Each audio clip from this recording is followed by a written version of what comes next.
Hello listeners, आप सभी सुनने वालों को मेरे चैनल के हॉरर स्टोरी पे वेलकम। आप सबसे रिक्वेस्ट है कि मेरे चैनल को सब्सक्राइब करें और बेल नोटिफिकेशन को ऑन कर दें। तो चलिए आज की स्टोरी की तरफ बढ़ते हैं। एक नई कहानी के साथ हाजिर हूँ। ये वाक़या मेरी अम्मी जान के चचाजाद भाई के साथ पेश आया। इन्हीं की ज़बानी सुनते हैं। ये जनवरी 1990 की एक सर्द रात थी और मेरे घर वाले मेरे बड़े भाई के ससुराल जो कि भवलपुर पुरानी गला मंडी में रहते थे, इनके घर रात के खाने पे गए हुए थे। हम सब घर वालों का रात इधर ही रुकने का प्रोग्राम था। खाना वगैरह खाकर चाय पीते पीते रात के 10 बज गए। मैं इन दोनों शौकिया सिगरेट पीने का आदी था। मैंने एक कज़न जो कि हमारे साथ ही आया था, मैंने इसके कान में सरगोशी की कि चल बाहर चलकर थोड़ी कश लगाएं। इसने ये कहा कहकर कि सर्दी है, मैं नहीं जाने वाला, इनकार कर दिया। मैं कमरे से बाहर सहन में आकर चुपके से घर से बाहर निकल आया। घर वालों के डर से मैं सिगरेट जेब में नहीं रखता था। जब दिल किया करता दुकान से लेकर पी लिया करता था। बाहर आकर मैं दुकान की तरफ गुनगुनाते हुए चल पड़ा, जो कि थोड़े फासले पर चौक में थी। इसी रास्ते में सीमेंट के गमले और जालियों की दुकान भी थी जो इस वक्त बंद पड़ी थी, लेकिन गमले और जालियां दुकान के सामने रोड किनारे लगे नीम के दरख्त के नीचे तरतीब से रखी थी। नीम के दरख्त से बंधा इन्हीं जालियों के पास एक काले रंग का कुत्ता बैठा था। मैंने बेध्यानी से इसकी तरफ देखा और आगे बढ़ गया। थोड़ा आगे आकर गुनगुनाते हुए ही पीछे मुड़कर देखा। कुत्ते की तरफ देखा तो कुत्ता खड़ा होकर मेरी तरफ देख रहा था। मैं रुक गया कि कहीं ये मेरे पीछे भाग ना पड़े, मगर कुत्ता रुका रहा। मैंने आहिस्ता आहिस्ता कदम बढ़ाए। मैं मुड़ मुड़ कर कुत्ते की तरफ ही देखता रहा, मगर कुत्ता अपनी जगह से हिला नहीं। खैर, थोड़ा आगे चौक में आकर मैंने अपनी मतलूबा दुकान से सिगरेट लेकर सुलगाई और कश लगाते वापस रवाना हो गया। चौक से वापस आते हुए मेरी नज़र कुत्ते पर ही थी और हैरत की बात यह है कि कुत्ता इसी पोजीशन में खड़ा था। मैं रुक गया और सड़क पर इधर उधर कोई पत्थर ढूंढने लगा।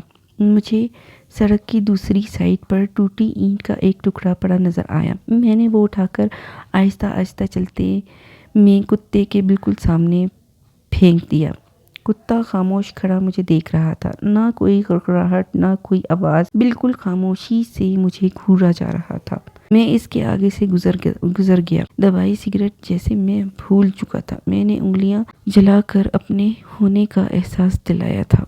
उंगलियों की जलन के दर्द की शिद्दत और बुखलाहट में ना जाने क्यों मैंने हाथ में पकड़ी ईंट का टुकड़ा उछाला, जो सीधा कुत्ते के सर पे जाकर लगा। जैसे वो टकराया, कुत्ते को लगा, कुत्ते के मुंह से एक चीखदार इंसानी आवाज़ निकली जो कि किसी औरत की थी कि ठहर जा बदजात, मैं तुझे अभी बताती हूँ। कुत्ते ने छलांग लगाकर दौड़ना शुरू कर। मैं खुद वापसी की तरफ दौड़ लगा चुका था। मेरे कानों में औरत की आवाज़ मुसलसल आ रही थी। मैं कहती हूँ रुक जा बदबख्त, रुक जा।